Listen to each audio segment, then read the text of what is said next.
زي النهاردة من سنة كانت خطوبتنا. الخطوبة كانت 5/6/2024 وجهزنا كل حاجة في أقل من شهر ونص. فتعالى أقولك، لو انتي خطوبتك قربت أو فاضلها شهر بس، ايه اللي المفروض تعمليه وايه الخطوات ستيب باي ستيب. هلوز. أول حاجة القاعة ومكان السيشن. هتعملي ليست بأكتر القاعات اللي عجباكي وأسعارها مناسبة. بعد ما عملنا ليست بالمواعيد هنعمل ليست بالفوتوغرافر والميك اب ارتست والهير ستايلست، وكمان للفساتين لو انت هتأجري ولو انت هتفصلي. بالورقه والقلم هنشطب على المواعيد اللي مش مناسبه مع ده ومناسبه مع ده. اكيد هتلاقي يوم مناسب مع الكل، بس قبل ما تحجزي اي حاجه لازم تتاكدي ان المواعيد تمام مع كله، مع القاعه، مع الفوتوغرافر، مع الميك اب ارتست، مع كل الناس دي متفقين على ميعاد واحد. ساعتها بقى احجزي كله مره واحده، اقفشي في قلب الميعاد. كده احنا حجزنا كل حاجه. بالنسبه للفستان لو انت هتفصليه لازم وضروري تستلميه قبل الخطوبه باقل حاجه اسبوع، هي وبدله العريس، عشان لو في اي دفوهات نلحق نصلح اي حاجه. خلال الشهر ده كله انت مش هتعملي اي حاجه غير ان انت هتهتمي بنفسك وببشرتك وكل حاجه. ابعدي عن اي اجهاد، لان خلال الفتره دي لو اجهدتي نفسك زياده هيطلع في الصور وفي الفرح وفي كل حاجه. قبل الخطوبه باسبوعين ابداي بقى اقعدي مع اخواتك وولاد خالاتك وقرايبك كلهم، واقعدوا بقى جمعوا ايه الاغاني اللي انتوا حابين تشغلوها.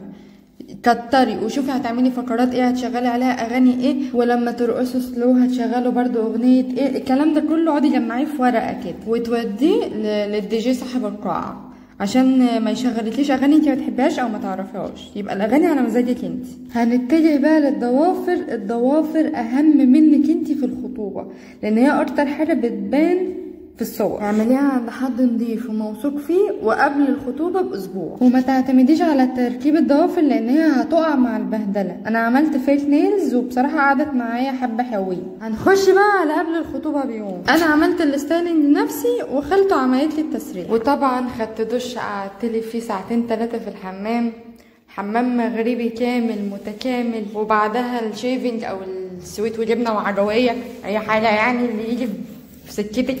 هنخش بقى على الماسكات والحركات. انا عارفه ان انتي خدتي بالك ان انا ما جبتش سيره ان احنا المفروض نجهز بقى مين هيجي ومين مش هيجي وهنجيب كام حته جاتو.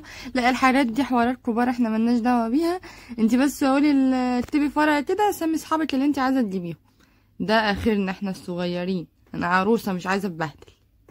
عايزه اقولك ان اليوم ده الترايبود اتكسر ومش عارفه اصلا كنت هكمل الفيديو ازاي. ده غير ان انا محتفظه بالبروجكت بتاع تصوير الفيديو ده بقالي سنه مكسله منتجه، مش عارفه ايه اللي انا كنت فيه ده. نرجع لموضوعنا. مهم اليوم ده والاول مره في حياتي اعمل شيفنج لوشي. فكره ان انا اشيل شعر وشي اصلا دي ما كانتش موجوده في دماغي، يعني مضطره بقى، عارفه يوم خطوبتي بقى للاسف. مش عشان الحركه غلط، بس انا ما بحبش اعمل كده.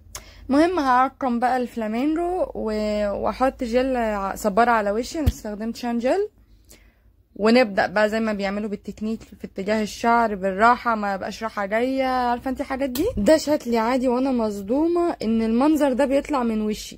ما تخيلتش ان هيبقى باللون ده وبالسماكه دي، لانه على الحقيقه مش كده. طبعا انا مش هقدر اثق في اي ماسك غير الماتشا والشاي الاخضر. اكتر ماسك بينظف وبيفتح وبيظبط وبيلطف وبيعمل كل حاجه حلوه في اي حاجه في الحياه. هسيبه بس على وشي ربع ساعه، بعد كده اغسله وامسحه.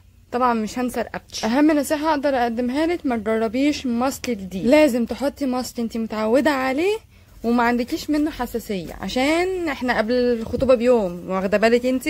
حبيت اكمل الترطيب والتفتيح مع ماسك لبن، انا بحبه برضه بصراحه، فقلت ما يضرش. ونشيل بقى البتاع اللي في اسناني ده، انا اساسا نسيته، المفروض ان هو بيتشال بعد نص ساعه. ونقعد ندعك كده ونشيل الزوايد اللي في السنان. والماسك نفسه هنسيبه ربع ساعه ونحبس بميه ورد. اخر حاجه بقى للنهارده هنحط فيتامين سي سيروم ومرطب ونخش ننام. الساعه دلوقتي 8 الصبح، مش عارفه المنظر اللي انا فيه ده، ولازم ابدا يومي من الساعه 8 الصبح. ليه ما اعرفش. النهارده الخطوبه هنبدا بدش حلو وما فيهوش اي افتكاسات. لبست، فكيت شعري بشويه سيرم، حاولت ان انا هيشه بس مش عارفه ليه ما كانش راضي يهش يومها. الحمد لله يعني. حطيت مرطب وصن انا كنت نازله في الشمس، والشنطه بتاعتي حطيت فيها الغسول عشان اغسل وشي قبل الميك اب، بادي ميست وبرفان وبادي لوشن. حطي اي حاجه اللي فيها ريحه حلوه، وما تنسيش الابره والخيط لان هي اهم حاجه في شنطتك. واوعي تتاخري على مواعيد اليوم ده، لان كل حاجه هتتاخري الصبح، كل حاجه بعد كده تتاخر ويومك هيبوظ على الاخر. هو انتوا بتجهزوا بقى مع بعضيكوا كده، شغلوا اي اغنيه، رقصوا فرفشوا زغرطوا واعملوا اي جو، يعني صباح الفل انت عروسه. وشكرا مكة على الانجاز الفظيع اللي انت عملتيه لنا في الميك اب. انت ايدك تحفه والميك اب تحفه، وبالرغم اننا اتاخرنا بس هي احتوت الموقف، وبصراحه بيرفكت، ما اخرتناش وفي نفس الوقت ما كروتتناش، فاهمه حاجه. واخيرا وليس اخرا، اليوم كله مش هيمشي 100% تمام و100% زي ما انت عايزه، عادي جدا هيحصل ديفوهات وهيحصل مشاكل وهيحصل تاخيرات.